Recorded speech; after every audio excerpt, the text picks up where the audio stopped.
Hello friends, कैसे हैं आप लोग। आई होप आप लोग बढ़िया होंगे। आइए हम लोग बीएड फर्स्ट ईयर की C3 paper teaching and learning के एक क्वेश्चन करेंगे जो अक्सर सभी यूनिवर्सिटी के अंतर्गत पूछे जाते हैं। Today is my topic theory of learning. इससे पहले हमने अधिगम के बारे में पढ़ा, मीनिंग ऑफ लर्निंग,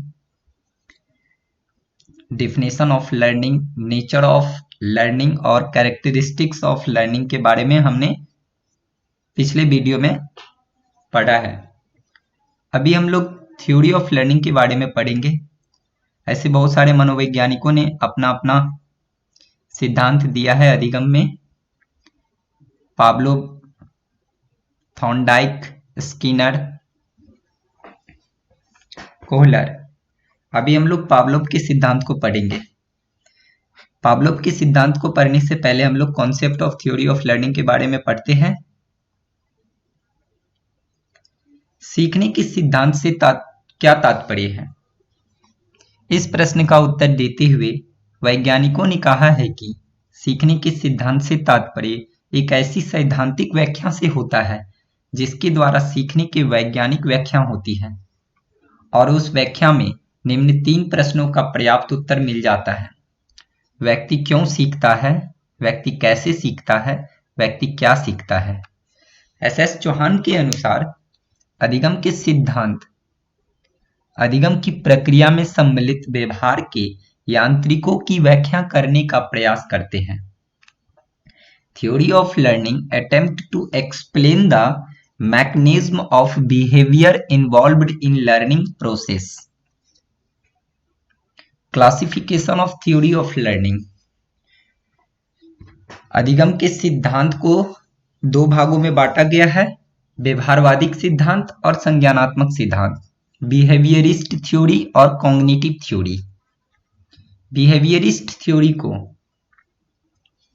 अधिगम के व्यवहारवादिक सिद्धांत को अधिगम के संबंधवादिक सिद्धांत भी कहते हैं। इस वर्ग के सिद्धांत वस्तुतः सीखने की प्रक्रिया को उद्दीपक और अनुक्रिया के बीच संबंध या बंधन बनाने के रूप में स्पष्ट करते हैं। इसके विपरीत संज्ञानात्मक सीखने की प्रक्रिया में उद्देश्य, समझ तथा सूझ की भूमिका पर बल देते हैं। अगर हमको व्यवहारवादिक सिद्धांत के बारे में पूछा जाए तो हम एक लाइन में ये कह सकते हैं, जो व्यवहारवादिक सिद्धांत उद्दीपक और अनुक्रिया के बीच संबंध को बताता है और संज्ञानात्मक सिद्धांत जो है समझ, उद्देश्य और सूझ की भूमिका पर अधिक बल देता है। आइए हम लोग पाब्लोव का अनुकूलित अनुक्रिया का सिद्धांत पढ़ते हैं। पाब्लोव ने अपना सिद्धांत जो दिया था, उन सिद्धांत का नाम था अनुकूलित अनुक्रिया का सिद्धांत, पाब्लोव कंडीशनड रिस्पॉन्स थ्योरी। अधिगम के इस सिद्धांत के प्रतिपादक नोबेल पुरस्कार विजेता रूसी शरीर शास्त्री IP पाब्लोव है।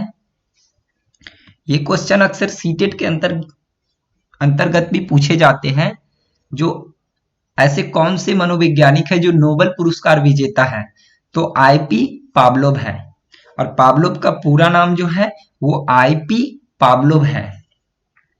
पाब्लोव ने सन 1900 में शारीरिक सहज अनुक्रिया को उद्दीपन से संबंध करके अध्ययन प्रारंभ किए।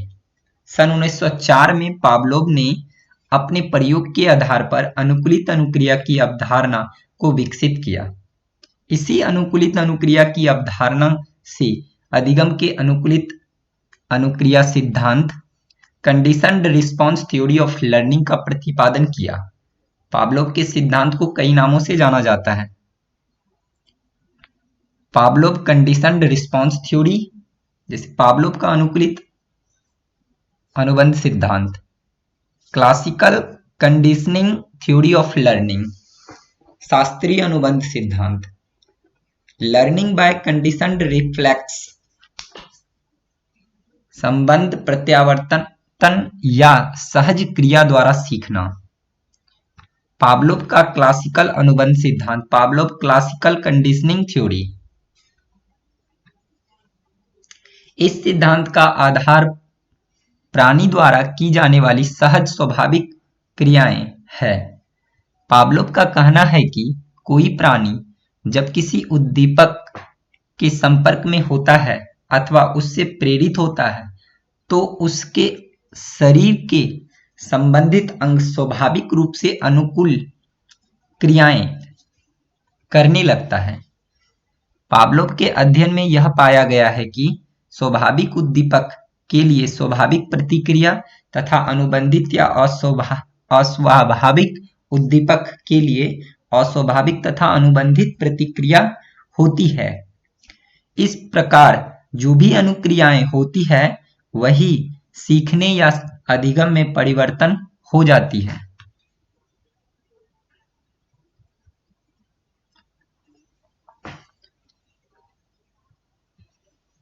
पावलोव द्वारा किया गया प्रयोग, पावलोव एक्सपेरिमेंट।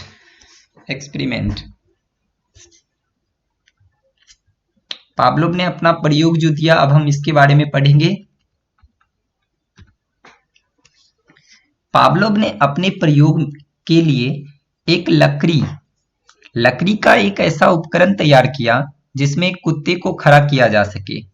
कुत्ते के लिए इस प्रकार की व्यवस्था की गई थी कि आवश्यकता पड़ने पर एक निश्चित समय और अवधि के लिए कुत्ते के सामने भोजन लाया जा सके। इस उपकरण में घंटी बजाने तथा भोजन प्रस्तुत करने के लिए त्वरित बटनों का प्रयोग किया गया था। पावलोव एक शरीर वैज्ञानिक था, अतः उसने कुत्ते की लार ग्रंथि में एक नली लगा दी थी जिससे कुत्ते की लार उचित स्थान पर रखे एक बीकर में एकत्रित किया जा सके। यह संपूर्ण उपकरण एक ध्वनि अवरोध कक्ष में रखा गया और कुत्ते को उसमें खड़ा किया गया। परीक्षण के लिए कुत्ते को पहले एक निश्चित समय पर भोजन का बटन दबाकर भोजन दिया गया। भोजन सामने आते ही कुत्ते की लार निकलने लगी। इस स्थिति में भोजन ने कुत्ते के लिए स्वाभाविक उद्दीपक का कार्य किया तथा लार आना उसकी स्वाभाविक अनुक्रिया तथा स्वाभाविक क्रिया थी। प्रयोग के अगले चरण में दूसरे दिन पावलोव ने केवल घंटी का बटन दबाया। घंटी की आवाज सुनकर कुत्ते ने कान तो खड़ा किए किंतु लार नहीं निकाली। इस स्थिति में घंटी की ध्वनि लार टपकाने वाली क्रिया के लिए अस्वाभाविक उद्दीपन था, अतः लार नहीं निकली। तीसरे दिन पावलोव ने घंटी का बटन दबाने के तत्काल बाद भोजन का बटन दबा दिया। इस प्रकार घंटी की ध्वनि तथा भोजन की प्रस्तुति दोनों क्रियाएं कुत्ते के सामने साथ साथ हुई। इसका परिणाम यह हुआ कि कुत्ते ने कान भी खड़ा किए और लार भी टपकाई। पावलोव ने घंटी तथा भोजन दोनों के बटन एक साथ दबाने की क्रिया को कई दिनों तक दोहराया और देखा कि कुछ दिन बाद भोजन लाए बिना भी घंटी बजाते ही कुत्ते की लार निकलने लगी थी। पावलोव के अनुसार इस अंतिम स्थिति में कुत्ता घंटी की आवाज से भोजन प्राप्त करने के लिए अनुबंधित हो गया था। इस प्रकार कुत्ता सीख गया था कि जैसे ही घंटी की आवाज होगी भोजन उसके सामने आ जाएगा। सीखने की इस प्रक्रिया में भोजन उद्दीपक के रूप में लार टपकाना स्वाभाविक क्रिया तथा घंटी से भोजन आने के लिए अस्वस्थ होना अनुबंध के रूप में कार्य करता है। ये पावलोव का एक्सपेरिमेंट था।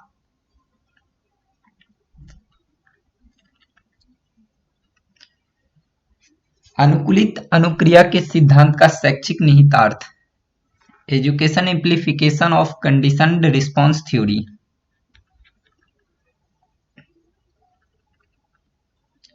यद्यपि इस सिद्धांत के कुछ प्रयोग को छोड़कर शेष सभी प्रयोग पशु पक्षी पर हुए थे, इसलिए ये प्रयोग शिक्षा के क्षेत्र में अधिक उपयोगी नहीं हो सकते हैं, परंतु फिर भी इस प्रयोग से प्राप्त परिणामों के आधार पर बनाए गए सिद्धांतों का उपयोग मानवीय व्यवहार को उन्नयन करने में किया जा सकता है। इस सिद्धांत के कुछ प्रमुख शैक्षिक अभिप्रेत निम्नवत हैं। अनुकूलित अनुक्रिया के सिद्धांत। अनुकूलित अनुक्रिया के सिद्धांत अपनाकर विद्यार्थी को अधिगम के लिए उत्साहवर्धक वातावरण प्रदान किया जा सकता है। विद्यालय या कक्षा में जब अध्यापक बालकों से सहानुभूतिपूर्वक, स्नेहपूर्वक व्यवहार करते हैं, बालक उसी व्यवहार से प्रभावित होकर बार बार उस व्यवहार को पाने के लिए कक्षा में उपस्थित रहकर अध्यापन पर ध्यान देते हैं। इसके विपरीत जो अध्यापक दबाव बनाते हैं या दंड देते हैं, विद्यार्थी उनकी कक्षाओं से भागना चाहते हैं अतः अध्यापन से लाभ उठाने का प्रयास नहीं करते हैं।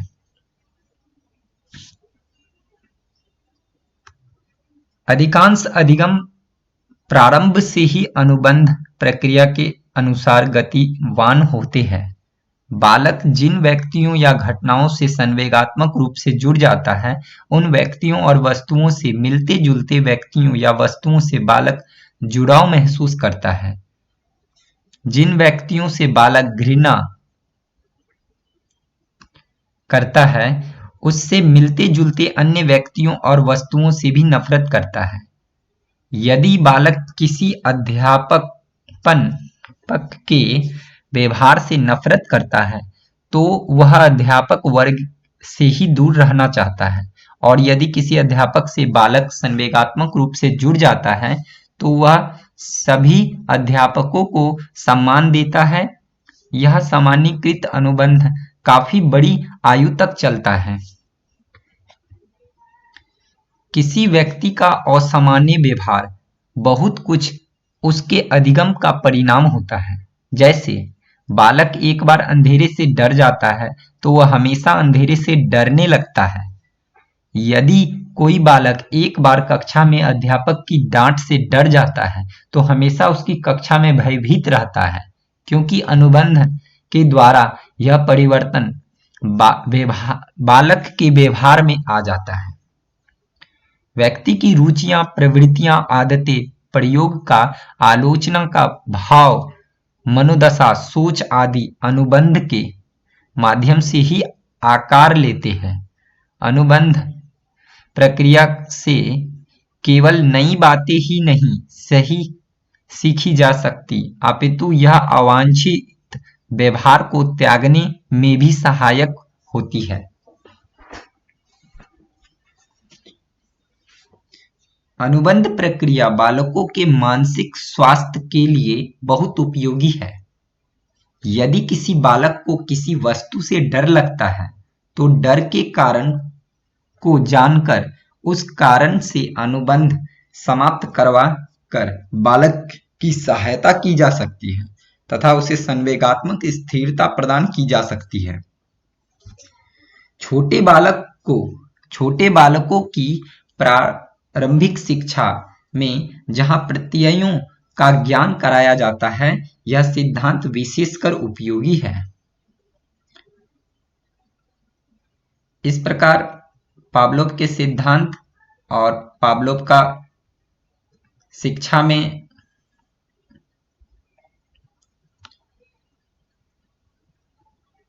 में इसकी भूमिका को हम लोग पावलोव के सिद्धांत के साथ दर्शाएंगे।